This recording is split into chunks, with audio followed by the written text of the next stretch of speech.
The Forgotten watched the mining colonies of Kepler-4 for to be looked exactly like what they were supposed to be, forgotten, struggling, and barely worth anyone's attention. Dust covered the small settlements. Old machinery wheezed and groaned as it pulled. Rare metals from the red soil. The humans who worked there moved slowly, their clothes patched and worn.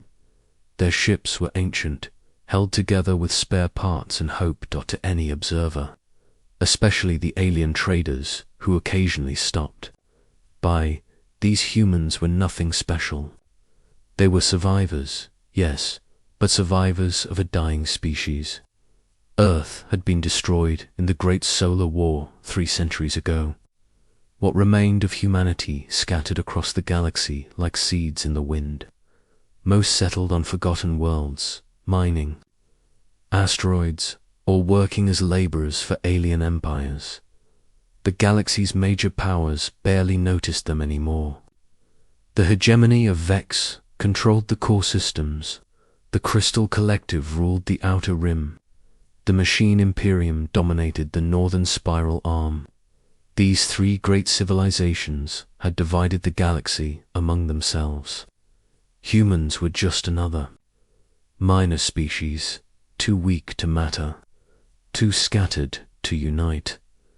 But Captain Sarah Chen knew better. She stood in the observation deck of Mining Station Delta 7, watching a Vex patrol ship land at the spaceport below. The aliens moved with their typical arrogance.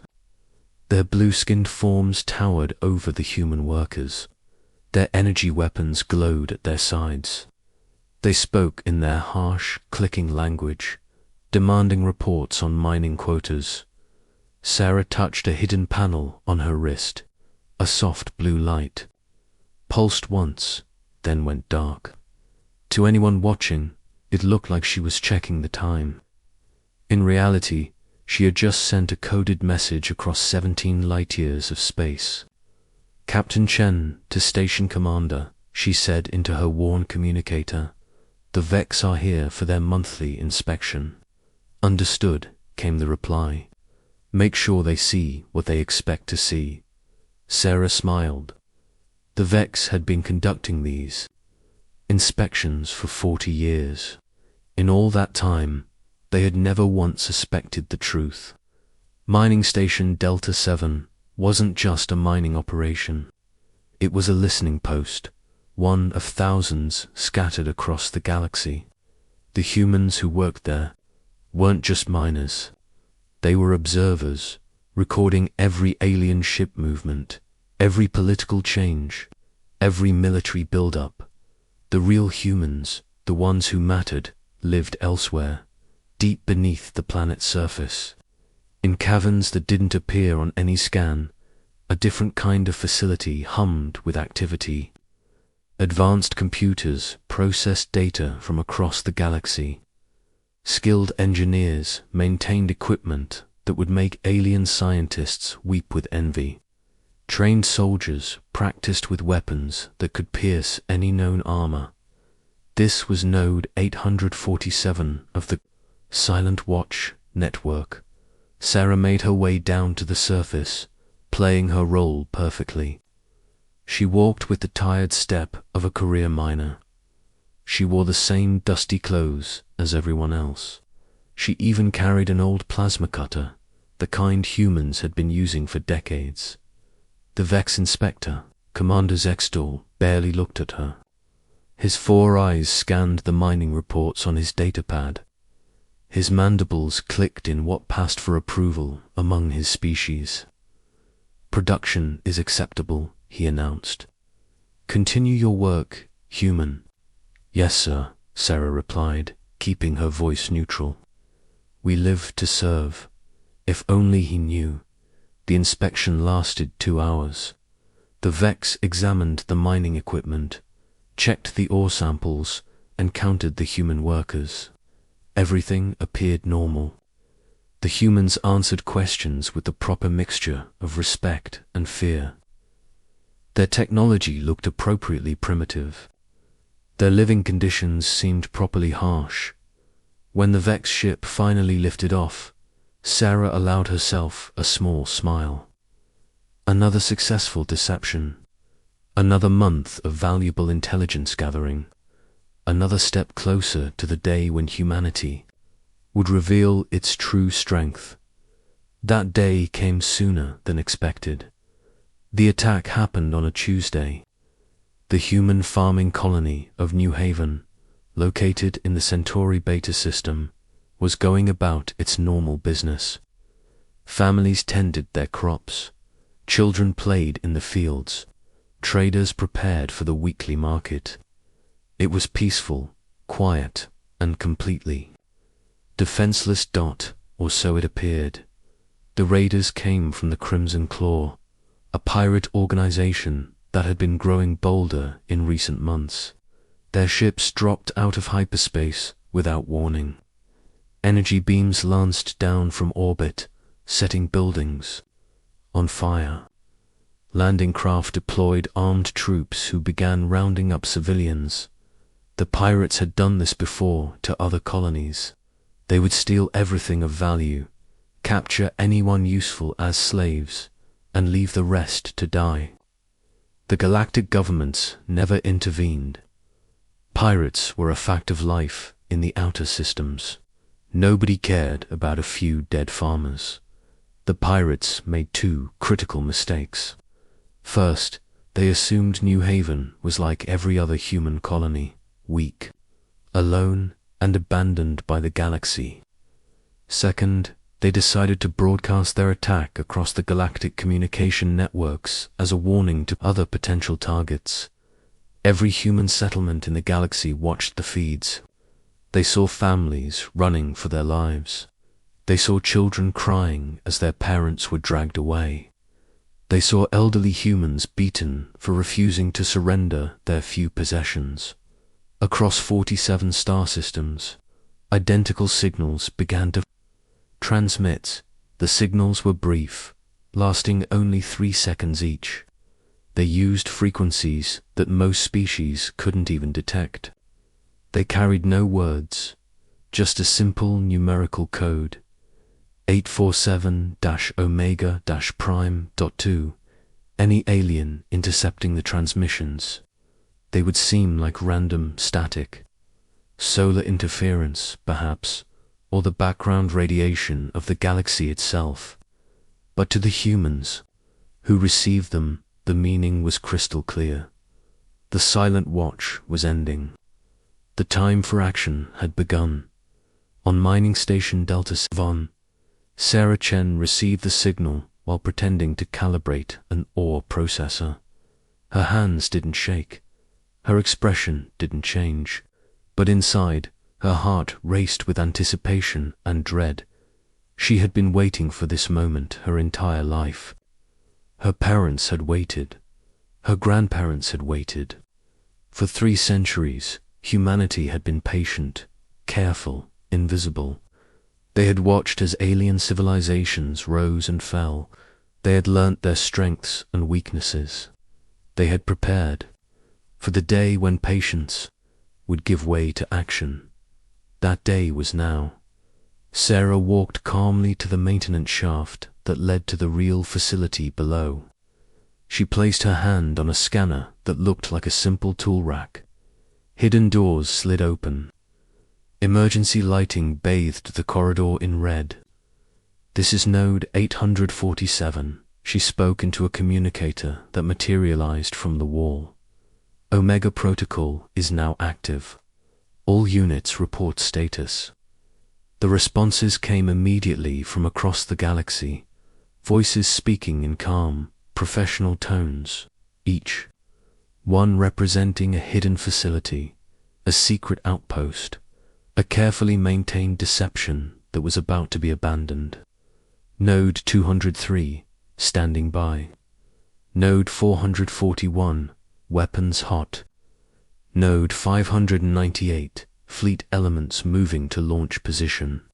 Node 719, intelligence package, uploaded and confirmed.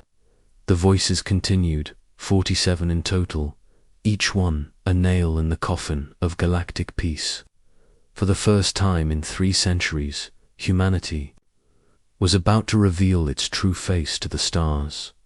In the depths of Node 847's command center, wall screens lit up with tactical displays. Star maps showed the positions of human assets across the galaxy. Ship rosters listed vessels that officially didn't exist. Personnel files detailed soldiers who were supposed to be dead. Sarah took her position at the primary command console. Around her, other humans shed their disguises.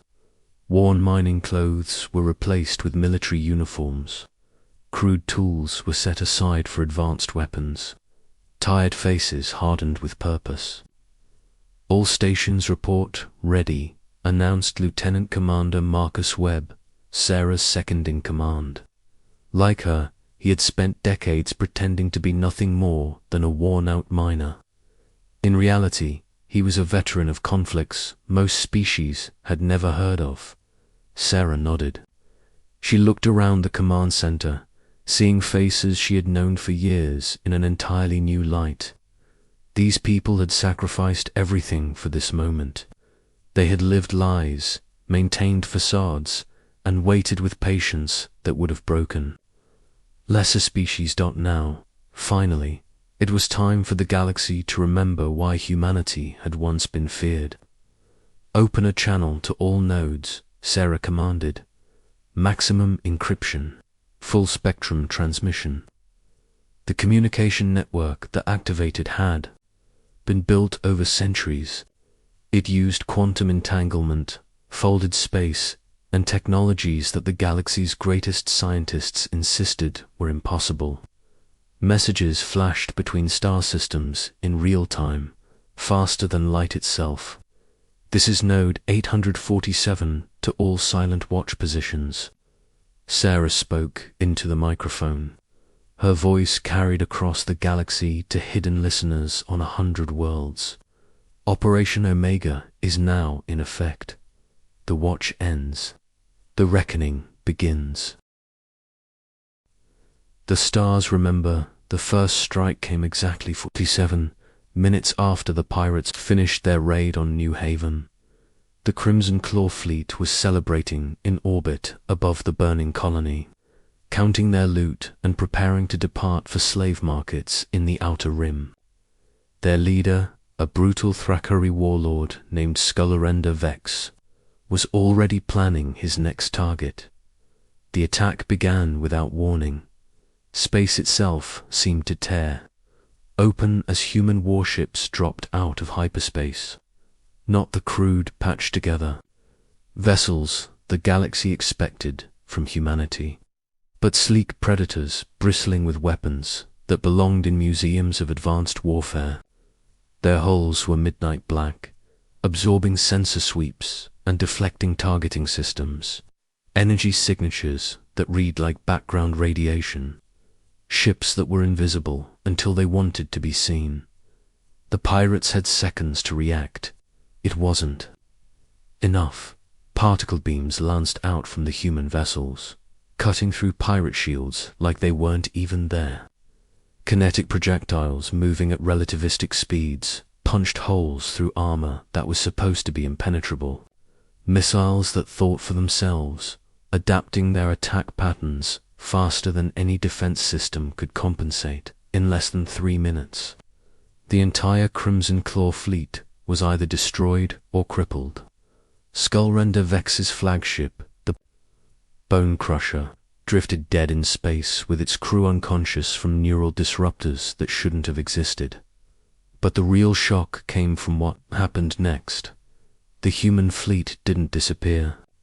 Instead, they moved into orbit around New Haven and began rescue operations. Medical ships that looked like works of art descended to the colony's surface. Soldiers in powered armor that made elite alien forces look primitive secured the area and began treating the wounded. Most amazing of all, they started rebuilding. Construction drones swarmed over the damaged buildings. Atmospheric processors began cleaning the poisoned air. Agricultural nanobots restored the burned fields. In 6 hours, New Haven looked better than it had before the attack. The galactic communication networks went crazy. News channels that had ignored the initial raid now scrambled to cover the impossible rescue. Military analysts struggled to identify the human ships and their capabilities. Politicians demanded explanations for technology that exceeded their own by centuries. But that was just the beginning. Across the galaxy, similar scenes played out simultaneously. A slave market on Rigel Prime suddenly found itself under attack by ships that appeared from nowhere. The slavers' defenses, supposedly impregnable, crumbled in minutes. The human vessels that emerged from the battle looked completely undamaged. On Vega 7, a manufacturing world where alien corporations used human laborers in near-slave conditions, the factories went silent. Not because of sabotage or rebellion, but because every human worker simply vanished overnight. They left behind notes in a dozen alien languages that all said the same thing. The contract is terminated. In the hegemony of Vex's core territory, 3 military outposts lost contact with Central Command. When investigation fleets arrived, they found the bases intact but empty. Every piece of technology had been stripped away. Every weapon had vanished. On the main communication console of each base, a message waited in perfect Vex script. Thank you for the gifts. We'll put them to better use. The Crystal Collective's merchant fleets found their usual routes blocked by polite but firm human patrols. Ships that looked impossibly advanced hailed them with cordial messages explaining that certain trade corridors were now under new management. Any attempt to force passage met with demonstrations of firepower that made collective admirals reconsider their priorities. Even the Machine Imperium, with their supposedly perfect artificial intelligence networks, discovered that their systems had been compromised for decades. Hidden subroutines activated across their territory, feeding information back to unknown receivers. Their own computers had been watching them, learning from them, reporting on them. The galaxy's 3 great powers called emergency sessions. Military commanders demanded immediate action. Political leaders spoke of human treachery and violation of ancient treaties. Scientists insisted the technology they were seeing was impossible based on known human capabilities. None of them understood what was really happening in the hidden depths of Node 847. Sarah Chen watched the tactical displays with satisfaction. Each blinking light represented a successful operation. Each status report confirmed what she had always known. Humanity had been ready for this day for a very long time. Ma'am, Lieutenant Commander Webb reported, all primary objectives have been secured. No significant resistance encountered. Losses are minimal. Sarah nodded. Phase 2 status. Fleet elements are moving into position now. Intelligence networks are fully active. The Watchers have confirmed alien fleet movements in 17 sectors. On the main display, a 3-dimensional map of the galaxy showed the true extent of human presence. It wasn't the scattered, desperate diaspora that official records described. It was a carefully planned network of outposts, bases, and colonies that spanned every major star system. The deception had been perfect. For 3 centuries, humanity had appeared to be dying. Their technology seemed outdated. Their numbers looked small. Their influence appeared minimal. They lived on the edges of galactic civilization, ignored and forgotten by the powers that ruled the stars. It had all been an act. The truth was far different. When Earth died in the Great Solar War, most humans hadn't scattered randomly across the galaxy. They had followed a plan that had been in development for decades. A plan that anticipated the eventual destruction of their homeworld. and prepared for what would come after. The Great Dispersal, as historians would later call it, had sent human populations to hundreds of worlds, but not as refugees, as colonists, as builders, as the foundation for something the galaxy had never seen before. They had chosen their destinations carefully, worlds with strategic value, systems with unique resources, locations that would be overlooked by alien powers but perfect for human purposes. They had established colonies that looked primitive but were actually advanced. They had built cities, underground while maintaining simple farms on the surface. They had developed technology that surpassed anything in the galaxy while pretending to struggle with basic engineering. Most importantly, they had waited. The human colonies had stayed in contact through communication networks that the galaxy's most advanced species couldn't detect. They had shared resources, knowledge, and personnel through transport systems that appeared to be simple merchant vessels. They had coordinated their activities across vast distances, maintaining the illusion of weakness while building strength. They had watched the great powers of the galaxy. They had learned their languages, studied their cultures, and identified their weaknesses. Human agents had lived among alien populations for generations. Human observers had monitored alien military exercises. Human scientists had analyzed alien technology and found ways to improve upon it. And when the galaxy's civilizations grew comfortable with their dominance, when they began to believe that humanity posed no threat, the humans had struck. Incoming transmission from Node 156, Webb announced. Admiral Torres reports that Phase 2 is ahead of schedule. Admiral Torres had been dead for 30 years, according to galactic records. Her supposed death had been reported by human refugees fleeing a pirate attack. In reality, she had been commanding a fleet of advanced warships from a hidden base in the asteroid field of Sorrows. "Patch her through," Sarah ordered. The holographic image of Admiral Torres appeared on the command center's main screen. She was older than Sarah remembered, her hair grey and her face lined with years of command responsibility. But her eyes held the same fire they had always carried. "Sarah," Torres said, using her first name despite the protocol breach. "It's good to see you again." "Likewise, Admiral. How are our friends in the hegemony responding to recent events?" Torres smiled, but it wasn't a pleasant expression. "About as well as you'd expect. 3 fleets are moving to intercept human positions. 2 more are being held in reserve. Their high command is split between immediate retaliation and trying to understand what they're facing. And the others? The Crystal Collective is mobilizing their entire merchant marine. They think this is about trade rights and resource disputes. The Machine Imperium is upgrading their security protocols and running diagnostics on their networks. They still haven't figured out how deep our infiltration goes." Sarah studied the tactical displays. Red icons marked alien fleet movements across the galaxy. Blue icons showed human forces moving to intercept them. The dance of war was beginning, but it wasn't the kind of war the galaxy expected. Admiral Sarah said, "You are cleared for Phase 3 operations. Show them what we've really been building out there."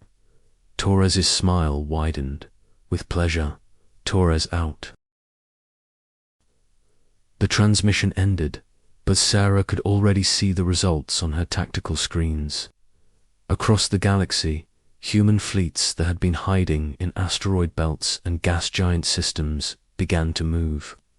Ships that had been pretending to be merchant vessels revealed their true nature. Bases that appeared on no star charts powered up their defenses and launched their fighters. The humans weren't just defending themselves. They weren't just responding to attacks. They were revealing a military force that had been centuries in the making. In the Outer Rim, where the pirates and slavers operated, human task forces began systematic elimination operations. Every criminal organization that had ever targeted human colonies found themselves under attack by forces they couldn't match. Ships that could phase through solid matter, weapons that could track targets through hyperspace, soldiers who could fight in environments that would kill other species.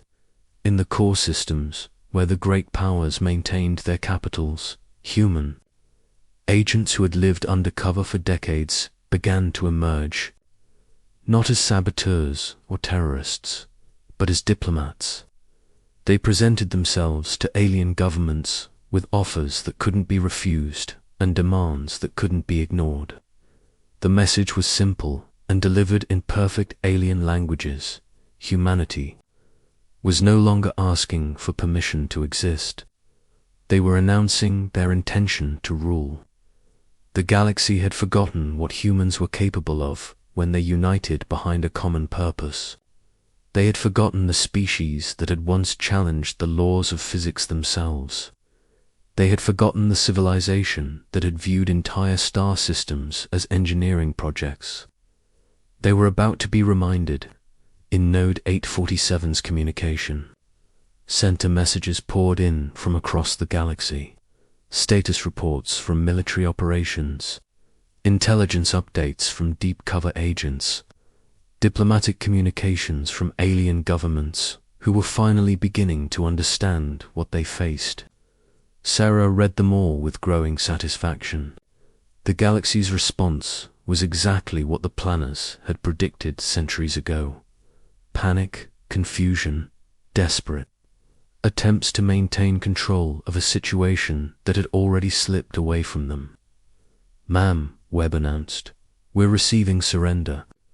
Offers from 17 pirate organizations and for legitimate governments. Also, the Galactic Trade Commission wants to negotiate new agreements for human colonies." Sarah almost laughed. After centuries of being ignored, dismissed, and exploited, humanity was suddenly worth negotiating with. The same species that had been considered too weak to matter were now important enough to appease. "Standard response to all surrender offers," she ordered. "Terms will be dictated, not negotiated. As for the Trade Commission, remind them that we've been studying galactic commerce for a very long time. We know exactly what our colonies are worth." The truth was that human colonies produced far more than they reported. Mining operations that appeared to be scraping by were actually extracting rare elements that alien scientists thought were impossible to find. Agricultural worlds that seemed barely self-sufficient were actually feeding human populations across dozens of systems. Manufacturing facilities that looked primitive were actually producing technology that made alien equipment seem obsolete. Humanity had been hiding in plain sight, and now the disguise was coming off. "New transmission coming in," Webb reported. "Priority Alpha. It's from the Watchers." Sarah's expression grew serious. The Watchers were humanity's deepest secret. Agents who had infiltrated the highest levels of alien governments. If they were breaking communications silence, something major was happening. Put it through. The holographic image that appeared was that of a human woman who looked entirely unremarkable. Average height, average build, average features. The kind of person who could disappear in any crowd on any world. But her eyes held depths that spoke of decades spent living lies in service of a greater truth. "This is Watcher Prime," she announced. "The Hegemony High Council has voted to authorize the use of planet-killer weapons against human colonies. The Crystal Collective is preparing to deploy their fleet to blockade human trade routes. The Machine Imperium is planning a coordinated cyber attack on what they believe are human computer networks." Sarah felt a cold satisfaction settle over her. Time frame.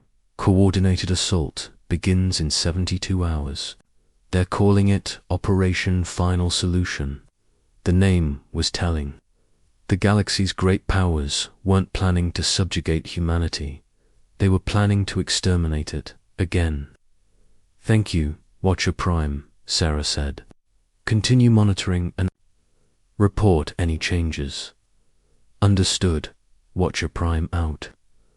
Sarah turned to address her command staff. Around the room, faces that had spent decades hiding their true natures now showed the steel that had always been beneath the surface. "Ladies and gentlemen," she announced, "the galaxy has made its choice. They've decided that humanity is too dangerous to be allowed to exist. I think it's time we proved them right." On screens throughout the command center, tactical displays began to shift. Human fleets that had been moving slowly, almost leisurely, suddenly accelerated to attack speed. Bases that had been powering up defensively switched to offensive configurations. Agents who had been gathering intelligence switched to direct action. The silent watch was over. The reckoning had begun. And somewhere in the depths of space, technologies that the galaxy had never dreamed possible began to stir to life, ready to remind the stars why humanity had once been the most feared species in the universe.